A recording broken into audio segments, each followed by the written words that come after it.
All right, everyone, here we go with the notes for Chapter 18, getting into the business of voiceover. We're in this to make money, right? So we're going to talk about what considerations we need to make and what things we need to look out for if we want to get paid for the skills and gifts that we have.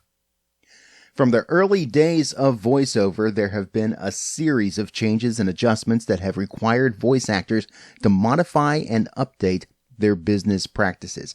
Some of the bigger things would include the emergence of various pay-to-play websites where basically you would sign up and you would pay to be a part of that website, and in exchange you put up a profile and various casting directors can search for you on that particular platform.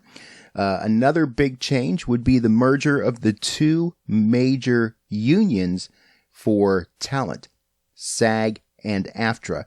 SAG, the Screen Actors Guild, AFTRA, the American Federation of Television and Radio Artists. They are now one union, and that has played a major role in how we look at the business on a professional level. The pay-to-play sites have allowed anyone and everyone to claim to be able to be a voice actor. So there is a lot of competition that is out there. Some of it really good, some of it not so much. The big thing is to keep in mind that business of all kinds is continually evolving. Voice acting is no different. So it's very important to stay up to date on what the current trends are and to make sure that you are in the right place and where you need to be for people to be able to find you and discover you and ultimately make use of you. If you're going to be successful, again, you need to be well versed in how to operate your business, and you need to be aware of what's coming down the pike, because the only constant in this world is change. So we're going to talk a little bit in this chapter about what it is to have a bit of business savvy, at least what sort of things you need to be aware of. And we'll talk about many of those things in particular in later chapters as we go on through the semester. The business of voiceover can be very challenging at times. The reality is that you are an entrepreneur running your own business, and you can expect all of the ups and downs that go along with that. Yeah, most voice actors are working for themselves. They will contract themselves out to various productions and projects. So you're not working for an employer per se, unless, you get a job as a voiceover person for a television or a radio group and you're exclusive to them or something like that. If you are a voice actor that is looking to get all kinds of different jobs with all kinds of different companies, you're your own business. You're contracting yourself out to those various projects. If you approach voiceover work with a positive attitude, a mindset of teamwork, and an eagerness to help your clients achieve their objectives rather than as just a way to make money, your likelihood of success is going to be much greater, because it's not just about the gifts and skills that you have. It's the way that you develop relationships with people. It's the way that you sell yourself. It's providing excellent customer service as the different projects and directors, those are your clients. So you have to have that customer service and relationship mindset as it comes to business, as well as being good at the craft that you do. If you're going to work in voiceover at a professional level, you must not only be an excellent performer, but you must also have functional skill sets in most or all of the following business areas. And this is not necessarily a comprehensive list that we're looking at here, but these are some very basic things that you're going to need to keep in mind and make sure that your skills are sharp in. Marketing and branding. You have to advertise yourself, promote yourself, get your name out there. make people aware of who you are and what you do. Social media networking, a lot of what's happening now and how people promote themselves is through social media, not just services like Facebook and that sort of thing, but professional sites like LinkedIn and many other different platforms where the people that you want to notice you are going to be at. Business management, organizing, and running your office. You have to keep up with what's happening with all of your different clients. You have to keep up with schedules. You have to answer the phone when it rings. All those sorts of things. Sales and negotiating for setting and negotiating talent fees. You need to know what you're worth.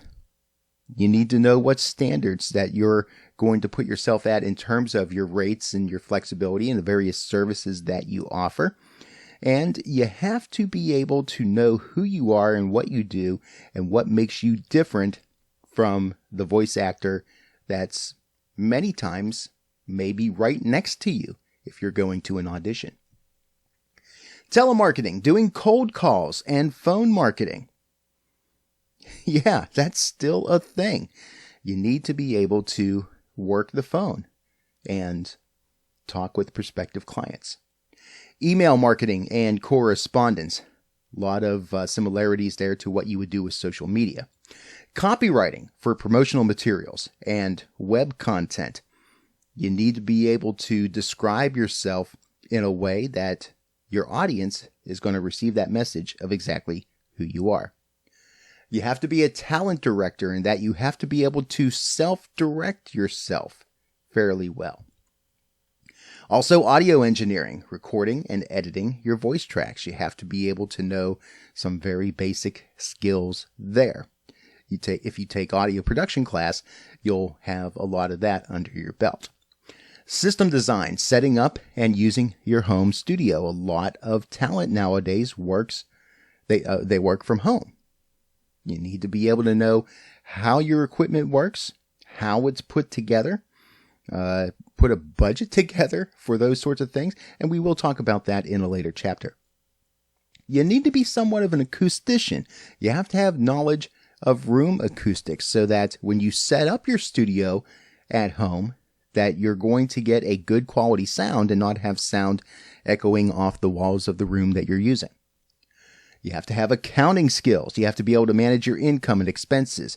You have to know how to read certain reports. You have to know how to manage a checkbook. You have to know how to file taxes, or at least surround yourself with people that can do that for you.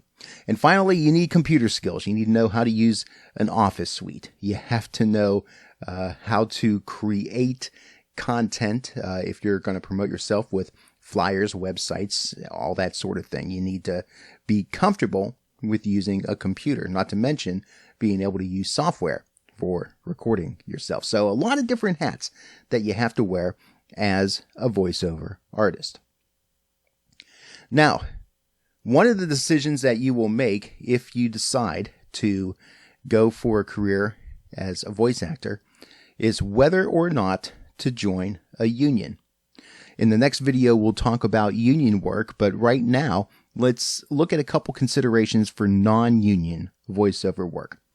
Projects which are by nature limited in their distribution and use, like things like industrial training programs, marketing videos, documentaries, audiobooks, these can reasonably justify what's called a buyout agreement. What that means is that the producer pays you a one-time flat fee for your work and then has the right to do whatever he or she wants with that recording for as long as they want, with no further payment to you.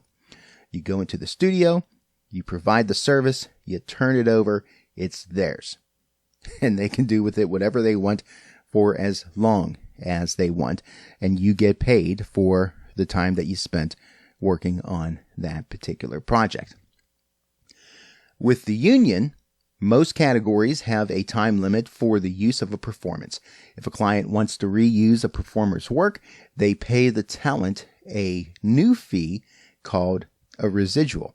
Now, that doesn't necessarily mean that if you're working in a non-union environment that you're not going to get a residual, but that might be something that you would have to negotiate depending on what the type of work is, how long they plan on using it, what various things they want to do with it, if they want to edit your material and manipulate it and make it sound different than your original performance and things like that. Those are things that you're going to want to consider.